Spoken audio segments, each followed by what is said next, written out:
নমস্কার। কাশ্মীরি গিরিশচন্দ্র পাইলট উচ্চ বিদ্যালয়ের অষ্টম শ্রেণীর খ শাখার বালক আজ আমাদের জীবন জীবিকা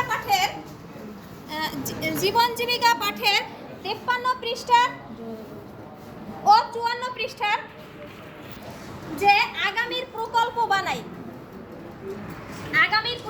বানাই এখানে আমি শ্রেণীকক্ষে কয়েকটা দলে ভাগ করে দিয়েছি। সেখানে আমার এখন তৃতীয় দল উপস্থাপন করতে যাচ্ছে। দলের নাম ক্রিকেট। এদের যোগাযোগ ব্যবস্থা, এদের বিষয়টা হলো যোগাযোগ ব্যবস্থা।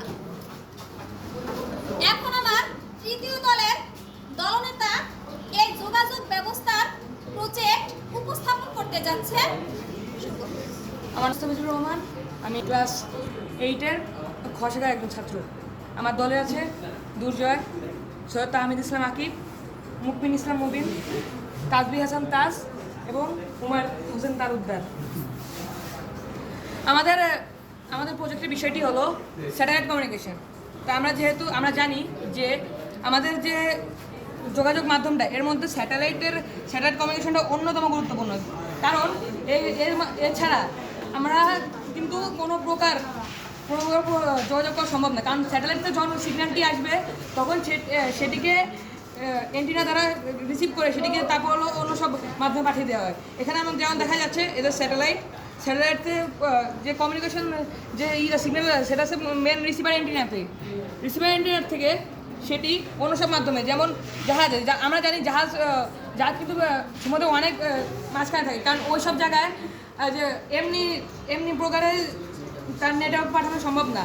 এই জন্য আমরা হাইপার ট্রান্সফার নামে একটা প্রযুক্তি ব্যবহার করি, যা পুলে থাকা অ্যান্টেনা থেকে সরাসরি জাহাজের অ্যান্টেনায় সিগন্যালগুলো পাঠায়। এর মাধ্যমে জাহাজের লোকেরা তাদের হেডরুমে অথবা তাকে মূল কন্ট্রোল রুমের সাথে যোগাযোগ রাখতে পারে। তাছাড়া আমরা দেখতে পারি আমরা এখন কম্পিউটার চালাই। কম্পিউটারে মূলত বিষয়গুলো হলো যে কম্পিউটার থেকে আমরা ইন্টারনেটে বিভিন্ন প্রকার ইনফরমেশন জানতে পারি। তো কম্পিউটার যে সকল প্রকার তথ্য আসে সেগুলো কিন্তু স্যাটেলাইটের মাধ্যমে আসে। স্যাটেলাইটের মাধ্যমে আমরা জানতে পারি কোন জায়গা কী হচ্ছে, কোন জায়গা কী না হচ্ছে। আর বর্তমানে আরেকটি প্রযুক্তি হচ্ছে গুগল ম্যাপস কিন্তু সরাসরি স্যাটেলাইট দ্বারা প্রভাবিত।